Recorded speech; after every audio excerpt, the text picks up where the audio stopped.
दिन की बातचीत में आपका स्वागत है। अभी पिछले दिनों कनाडा में इलेक्शन हुआ और ट्रूडो जो है वो इलेक्शन हार गए। सारे भारत में खुशी की लहर दौड़ गई कि जो हमारे दुश्मन थे, उनको हमने जो है वो अपनी सत्ता से हटा दिया। उसके बाद पता चला कि भारत की मूल निवासी जो है वो वहाँ की विदेश मंत्री बन गई अनीता। तो हम लोगों को और खुशी मनाई कि अब तो ये है कि कनाडा में भी कुछ लोग तो ये भी सोचने लगे कि वहाँ भी हिंदू राष्ट्र बन जाएगा बहुत जल्द।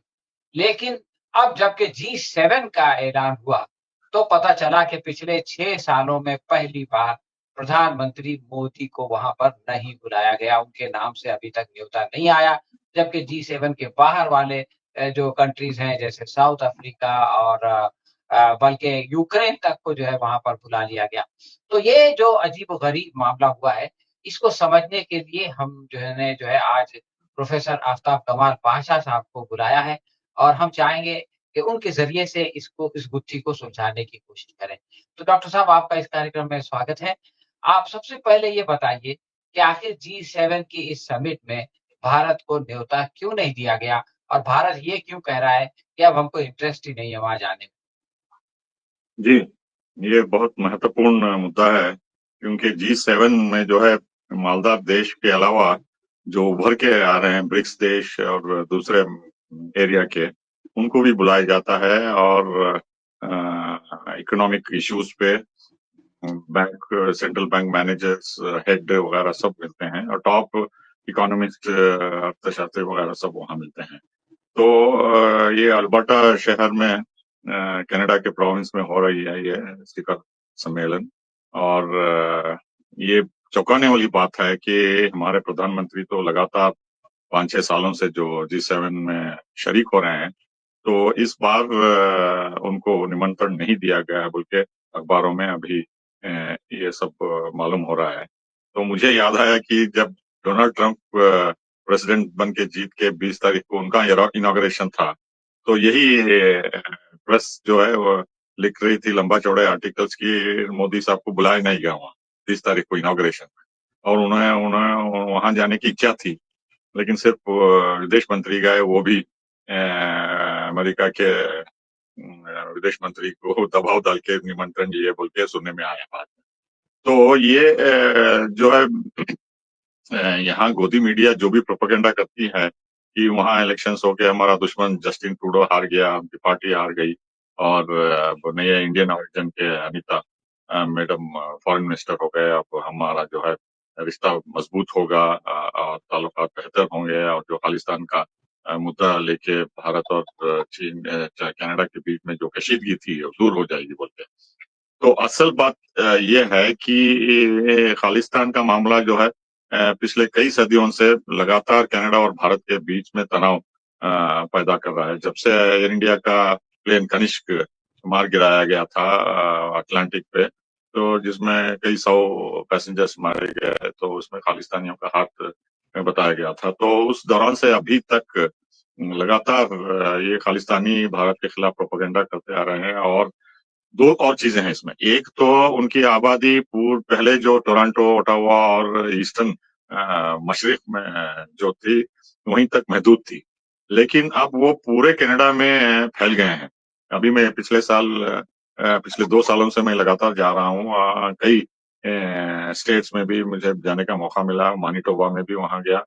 तो वहाँ 20 साल पहले बहुत कम चुने हुए सिख नजर आते थे आपको। तो पिछले साल मैं जब गया तो वहाँ इतने सारे सिख मौजूद हैं और वहाँ इतने सारे गुरुद्वारे बन गए हैं, इतने एसोसिएशन हो गए, इतने प्रोग्राम्स मनाते हैं जो कि आप अंदाजा नहीं लगा सकते कितने इन्फ्लुएंशियल हो गए। और सिक्स जो है इनकी अपनी खुद की पार्टी बना लिए हैं। तो वहाँ जो भी लोकल इलेक्शंस होते हैं, स्टेट इलेक्शंस होते हैं, फेडरल इलेक्शंस पार्लियामेंट्री होते हैं, सिख जो है बहुत ही प्रोमिनेंट रोल अदा करने लगे हैं। जैसा जूस अमेरिकन पॉलिटिकल सिस्टम में एक्टिव हैं, उसी तरह उसी नमूने पे सिख भी जो है अपना असर और रसूख बढ़ा लिए हैं और बड़ी तादाद में पंजाब से लोगों को टूरिस्ट वीजा भी दिला के जो है वहाँ पार्टी मेंबरशिप में उनको निमंत्रण देके मनाया जाता है, क्योंकि कैनेडियन लॉ के तहत जो भी वहां रहता है टूरिस्ट वीजा में भी अगर आया तो वो पार्टी में शामिल हो सकता है। तो इस तरह से है, जब इलेक्शंस होते हैं तो टूरिस्ट वीजा के ऊपर हजारों सिख और उनके सपोर्टर्स को बुलाते हैं और उनको वोटिंग में शामिल करा के जो है ये कई पार्लियामेंट्री सीट्स भी और लोकल सीट्स भी जीत लेते हैं। तो और इनके एक्टिविटीज, इनके कार्यक्रम और इतने इतने पैसे मोबिलाइज करते हैं कि ये कोई भी पार्टी अगर हुकूमत बनाना चाहती है स्टेट और सेंट्रल में, सिख सपोर्ट के बगैर हुकूमत टिकती नहीं हो। तो इतना इनका दबदबा हो गया है। और एक ही छोटा उदाहरण दे सकता हूँ। 2 साल पहले एक नेशन वाइड स्ट्राइक हुआ ट्रांसपोर्टर्स का। तो सिख जो ट्रांसपोर्ट को वर्चुअली कंट्रोल करते हैं कनाडा में, तो उन्होंने बड़े इसमें हिस्सा लिया और कनाडा की इकोनॉमी जो है वो घुटने टेक दी है प्राइम मिनिस्टर जस्टिन ट्रूडो। इतना लंबा चौड़ा ट्रांसपोर्ट स्ट्राइक चला। तो इनका हर एक शोबे में जो है ये सिख घुस गए हैं, ट्रांसपोर्ट से लेके, हेल्थ सेक्टर से लेके, स्टूडेंट से लेके, पॉलिटिक्स से लेके वगैरह वगैरह सब।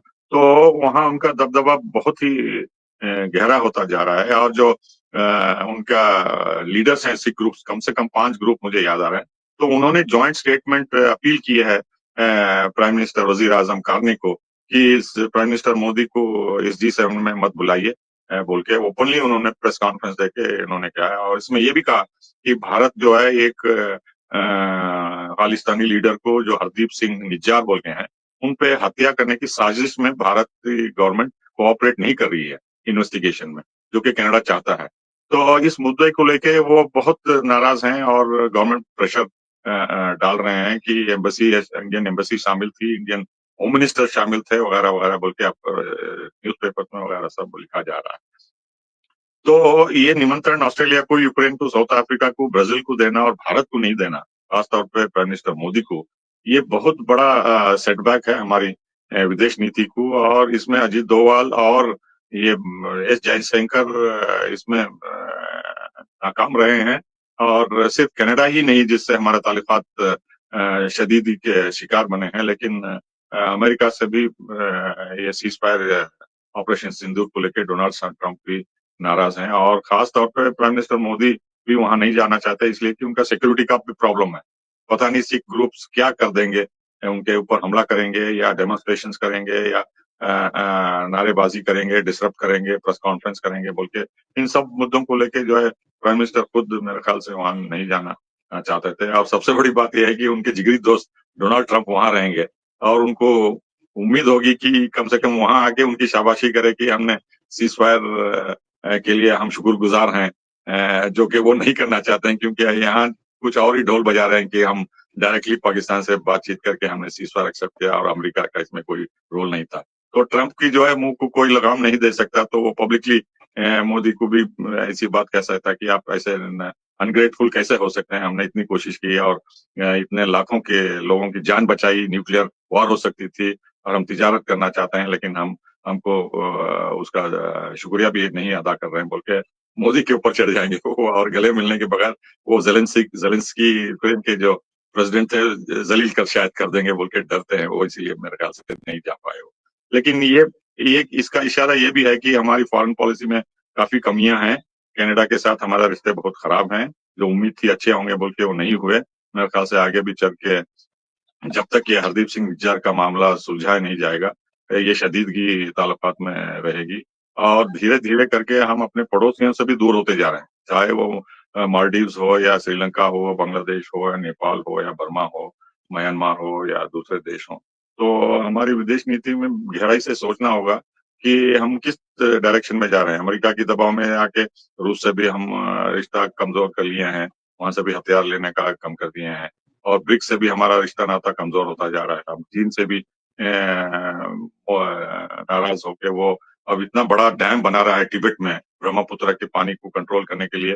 तो यहाँ काफी मुश्किलात होंगे आसाम में, नॉर्थ ईस्ट में वगैरह, क्योंकि 40% हमारा इलेक्ट्रिसिटी हाइडल पावर उस पर निर्भर है। तो इन सब को लेके जो है विदेश नीति में क्या कमियां हैं, मोदी गवर्नमेंट को गहराई से सोचना होगा। क्या उनकी डिप्लोमेसी सिर्फ बहरीन को या सऊदी को या दुबई को जाके बड़े स्पोर्ट्स स्टेडियम में जाके हजारे लोगों को ये नारे इसको एड्रेस करना और मोदी जिंदाबाद का नारे लगाना, या उनके मुल्कों के जाके प्राइजेस लेना उनके लीडरों से, वही है, या कुछ कॉन्क्रीट ठोस इमेज बिल्डिंग और पॉलिसी रिकमेंडेशन इंडिया के लिए करें या सिर्फ अपना पर्सनालिटी कल्ट डेवलप करने के लिए करें बोल के यह इसे सोचना होगा। जी।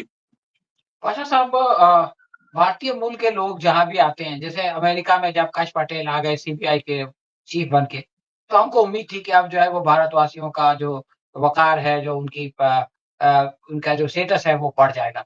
लेकिन हमने देखा कि उसके बाद जो है वो हमारे लोगों को हथकड़ियाँ डाल के फौजी जहाज़ में भेजा गया। कनाडा में अनीता आनंद आई तो हमको लगा कि अब वो उन्होंने कहा भी कि हम भारत से अच्छे रिलेशन रखना चाहते हैं, हम जो है वो उसको सुधारना चाहते हैं।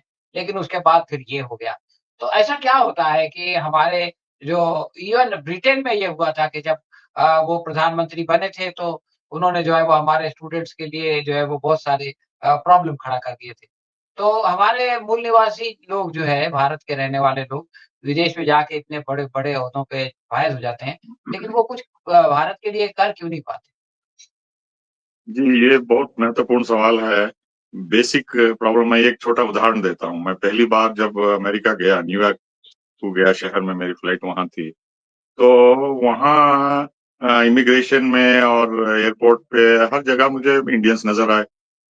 कोई पटेल था, कोई सिख था, कोई ये था वगैरह बोल के। तो मैं 1-2 दूसरों से दोनों इंडियन ओरिजिन के थे, उनसे मैं बात कर रहा था। तो मुझे पता चला एक 8-10 मिनट में कि ये भारतीय है बोल के उसके क्या प्रॉब्लम्स हैं बोल के सुनने को तैयार ही नहीं थे। वो बिहेव कर रहे थे जैसा वो अमेरिकन सिटीजन है। ये इंडियन से उनका कोई रिश्ता नाता नहीं है, लगाव नहीं है बोल के। तो ये महसूस मैंने कनाडा में भी किया। जो वहाँ इंडियन ओरिजिन के हैं, तो वो इंडियंस यहाँ से जो जाते हैं, हाँ, वहाँ के जो कैनेडियन सिटीजन्स हैं, जो इंडियन ओरिजिन का है, उनको सुनना पड़ता है क्योंकि वो वोट देते हैं और हर तरीके से इंफॉर्मेशन और प्रेशर भी डाल सकते हैं। लेकिन जो हमारी उम्मीद है उनसे वो बढ़ चढ़ के है क्योंकि जो एफबीआई के डायरेक्टर हैं या जो भी इंडियन ओरिजिन के एडमिनिस्ट्रेशन में है, डोनाल्ड ट्रंप के एडमिनिस्ट्रेशन में या जो कनाडा के फॉरेन मिनिस्टर, मेरे ख्याल से वो कुछ ज्यादा फेवर इंडिया के बारे में नहीं दे सकते या कर सकते। तो ये गलतफहमी होगी यहाँ के हुक्मरानों को कि इंडियन ओरिजिन का अगर हो गया तो वहाँ ओहदे पे कि हमारे ताल्लुकात अच्छे हो जाएंगे, हमें फायदा होगा। जैसा ब्रिटिश प्राइम मिनिस्टर थे, ऋषि सोनक उन्होंने भी कुछ। जी। ऋषि सोनक नाम था ना? हाँ, ऋषि सुनक और वो जो पूजा-वूजा करके दिखते थे, हाथ में कभी-कभी कुछ बाँध लेते थे, तो हम लोग उनको देख के खुश नहीं, होते थे। चौंकाने वाली बात है कि जब वो प्रधानमंत्री थे तो यहाँ के एबीवीपी और इंटरनेशनल आरएसएस ग्रुप वाले सब वहाँ इतना तनाव किया उनको मुसलमानों के खिलाफ या जो भी ये करते थे मुस्लिम्स को, तो इतना टेंशन किया, कम्युनल स्लोगन्स, प्रोवोकेटिव स्लोगन्स करे कि वो तंग आ गए कि ये नाजायज फायदा उठा रहे हैं मेरा प्रधानमंत्री होने का, कि इनसे दूर रखना, इनको सख्ती से डील करना बोल के वो बहुत ही क्लैम्प डाउन किया वो इस ग्रुप को, क्योंकि हर दिन नारेबाजी, डेमोन्स्ट्रेशंस वगैरह सब पार्लियामेंट के सामने होते थे और झड़पें होते थे और पुलिस ने उनको हुक्म दिया कि ये अचानक ये क्यों एक्टिव हो गए हैं ये हिंदू ग्रुप यहाँ और तनाव क्यों बढ़ रहा है और इसके गंभीर नतायज होंगे रेशियल रिलेशंस पे बोल के। तो ऋषि सुनक धीरे धीरे प्रधानमंत्री को भी इसके बारे में उनके जो लेडी मिनिस्टर थे उनको भी तरीके से बताया। तो ये गलत बात होगी कि कनाडा के फॉरेन मिनिस्टर जो इंडियन ओरिजिन के हैं कि खालिस्तानियों को पकड़ लेंगे और उन पे सख्ती से डील करेंगे और प्रधानमंत्री को निमंत्रण देके उनको विश्व गुरु का जो टाइटल है उसके बराबर उनको ट्रीट करेंगे बोल के। तो अब जो फॉरेन पॉलिसी सेटबैक हुआ है, ये विश्व गुरु का ये अपना पर्सनालिटी डेवलपमेंट के पूरे दुनिया में कि मोदी ने किया है ये हो बोल के, तो विश्व गुरु से अब जो है लोकल गुरु हो गए हैं ये। पाशा साहब, भारत ये कहता है कि भई हमने पाकिस्तान में जाके आतंकवादियों को मार दिया और ये हमारा राइट है और इसमें हमने कुछ गलत नहीं किया। तो वो निज्जर के बारे में भी क्यों नहीं कह देता कि भाई निज्जर जो है वो हमारे देश को टुकड़े कर रहा था, खालिस्तान बनाना चाहता था, आतंकवादी गतिविधियाँ करता था, तो इसलिए हमने उसको मार दिया गर्व से ये बात कहने के बजाय, ये क्यों कहता है कि भाई नहीं-नहीं इससे हमारा कोई ताल्लुक नहीं? जी, ये बहुत इम्पोर्टेंट सवाल है।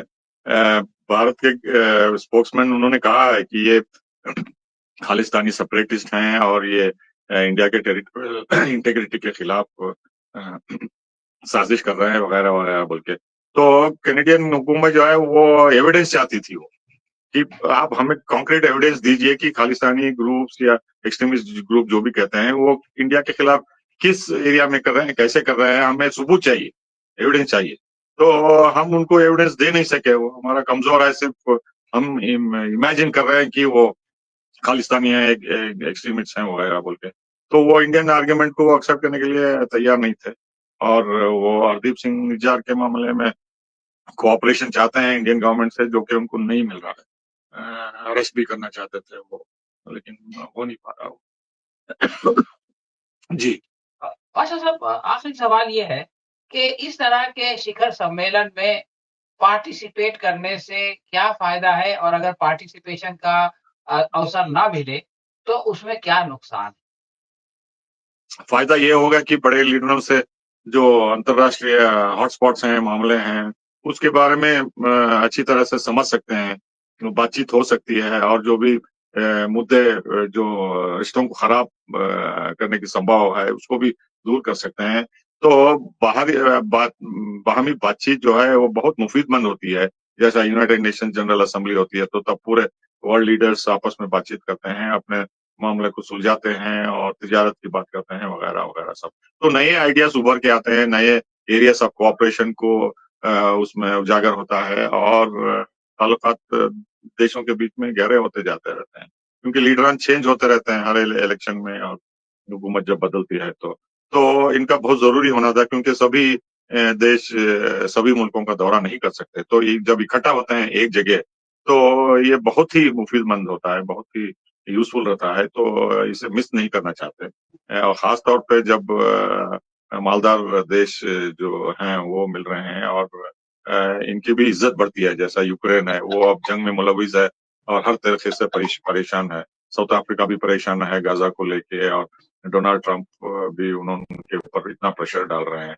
ऑस्ट्रेलिया के ऊपर भी प्रेशर है, क्योंकि वहाँ दूसरी नई गवर्नमेंट आ गई है जो कि ट्रंप के खिलाफ है। तो वहाँ ट्रंप की पॉलिसीज को भी निकारा जा रहा है। और ब्राजील में भी जो प्रेसिडेंट है लूलो, वो ब्रिक्स के चेयरमैन होंगे अब जुलाई में। तो इन सब का हौसला अफजाई होगी अगर वहाँ उनको बुलाते हैं और बड़े बड़े लीडरों के साथ मिलते हैं बोल के। तो अमेरिका भी इसमें काफी महत्वपूर्ण रोल अदा करता है। और अमेरिका और कनाडा के बीच में आप जानते हैं कि तनाव है। डोनाल्ड ट्रंप इतना जलील कर दिया है जस्टिन ट्रूडो को, जो पिछले प्राइम मिनिस्टर थे वहाँ की, हम 51st स्टेट बनाना चाहते हैं, अब प्राइम मिनिस्टर नहीं है, अब गवर्नर हैं बोल के। तो अब नए प्रधानमंत्री कार्नी को भी वही सजेशन दे रहे हैं कि आप हमारे से अमेरिकन यूनियन में मिल जाइए, आपका फायदा होगा बोल के, लेकिन वो करना नहीं चाहते। सो ये सब बातचीतों को आगे बढ़ाने के लिए, रिश्तों को अच्छी तरह सुलझाने के लिए ये बहुत मुफीदमंद होती है। अब जब प्रधानमंत्री को बुलाया नहीं गया है, और इससे जो है और तनाव बढ़ेगा, चाहे वो अमेरिका के साथ हो, कनाडा के साथ हो, या जो भी हम प्रयास किए यूक्रेन में, या जो साउथ अफ्रीका भी नाराज है क्योंकि हम ब्रिक्स के साथ हमारे ताल्लुकात धीरे धीरे कमजोर कर रहे हैं अमेरिका के दबाव में आके। और जो ऑस्ट्रेलिया है उसके साथ भी कुछ अच्छे ताल्लुकात नहीं है, इंडियन स्टूडेंट्स को लेके वगैरह सब। तो इन सब लीडरों के साथ मिलके कुछ ना कुछ उभर के निकलती है बातचीत में, और नए एरियाज को आइडेंटिफाई करते हैं। और जो पर्सनल केमिस्ट्री होती है दोनों लीडरों के बीच में, वो बहुत जरूरी है।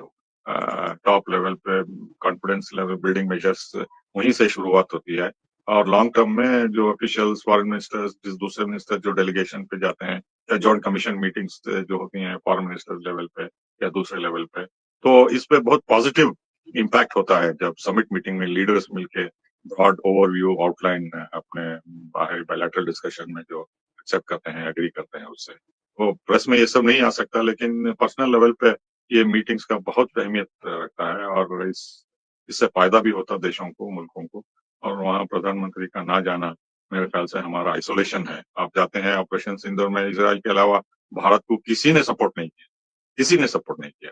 तो इससे जानते हैं कि आप, हमारे पड़ोसी मुल्क भी हमारे से नाराज हैं, और पूरी दुनिया भर में हम अकेले पड़ गए इस पहलगाम को मुद्दे को लेकर, क्योंकि पूरी दुनिया एविडेंस मांग रही है, और हम एविडेंस दे नहीं पा रहे हैं। जो आतंकवादी आके मारे मासूम बच्चों को, जो हत्या की है, तो हम पकड़ने में नाकाम हैं। और चूंकि Jammu and Kashmir union territory है, होम मिनिस्टर के अंडर आता है। तो वो 1 हफ्ता, 1.5 हफ्ता पहले वहां गए थे सिक्योरिटी सिचुएशन को रिव्यू करने के लिए। मल्टी लेयर्ड सिक्योरिटी थी, आर्मी थी, पुलिस थी, पूरा सेंट्रल गवर्नमेंट का बैकिंग था, फिर भी ये हत्या हुई। और उसके बाद हम एविडेंस दुनिया को, या इंटरनेशनल कमीशन ऑफ इंक्वायरी, उसको भी हम ठुकरा रहे हैं और एविडेंस भी नहीं दे रहे हैं, और जंग भी हो गई दोनों के बीच में, और अमेरिका के दबाव में आके सीज़फायर भी एक्सेप्ट करना पड़ा। और जो डेलीगेशन गए हैं 33 मुल्कों को, उन्होंने कुछ खास अचीव नहीं किया। वहाँ पेचीदा सवाल पूछ रहे हैं कि आप एविडेंस दीजिए पहलगाम का, क्यों नहीं पकड़े? आप इंडस्ट्री को अबेयंस में क्यों रखे, सस्पेंड क्यों कर रहे हैं? अ, जो कि इंटरनेशनल लॉ में नहीं कर सकते। और तीसरा ये है कि आपके जो लॉसेस हुए, आप उसको एक्सेप्ट करने के लिए तैयार नहीं है, चाहे वो प्लेन्स हो या जो भी हथियार हो वगैरह सब। तो ये सब मुद्दे उठा के पाकिस्तान वाले भी दुनिया को बता रहे हैं कि ये अंदरूनी काम है, पहले बार भी ऐसा हुआ था पुलवामा में, तो इस बार भी करा के हम पे इल्ज़ाम लगा रहे हैं बोल के। और सबसे बड़ी बात ये है कि अमेरिका को जो हम दोस्त मानते हैं, स्ट्रेटेजिक पार्टनर जो मानते हैं, तो उसने ये सीज़फायर का इनिशिएटिव लेके हम पे थोपा है। और बार-बार 10 से 12 वक़्त जो है डोनाल्ड ट्रंप ने 2 दिन पहले भी दोहराया कि हम इस खूनखार जंग को बंद करवाए, सीज़फायर में हम प्रयास लिए, और वरना लाखों के लोग इस न्यूक्लियर वॉर में तबाह-बर्बाद हो जाते दोनों मिलके, और तबाही से बचा के हम उनसे तिजारत करना चाहते हैं, ट्रेड करना चाहते हैं। तो आप जानते हैं कि ये कितना बड़ा नुकसान हुआ है हमारे फॉरेन पॉलिसी को, और प्राइम मिनिस्टर इसमें जो है कुछ आगे विज़नरी काम करने के लिए तैयार नहीं है। और मेरे ख्याल से ये फॉरेन मिनिस्टर और नेशनल सिक्योरिटी एडवाइज़र भी उनके पास कुछ नए आइडियाज़ नहीं है, किस तरीके से हमको आगे बढ़ना है इस पेचीदा इंटरनेशनल एनवायरनमेंट। जी। तो दोस्तों आपने सुना किस तरह से एक छोटा-सा इंसिडेंट G7 में नहीं बुलाना, उसने कितने सारे उसके आयाम हैं, कितने सारे उसके पहलू हैं, जिन पर के प्रोफ़ेसर आफ्ताब कमाल पाशा साहब रोशनी डाल रहे थे। हम आपके बहुत-बहुत शुक्रगुज़ार हैं कि आपने समय निकाला। आइंदा भी हम आपसे इस तरह के इश्यूज़ पर मार्गदर्शन लेते रहेंगे। शुक्रिया।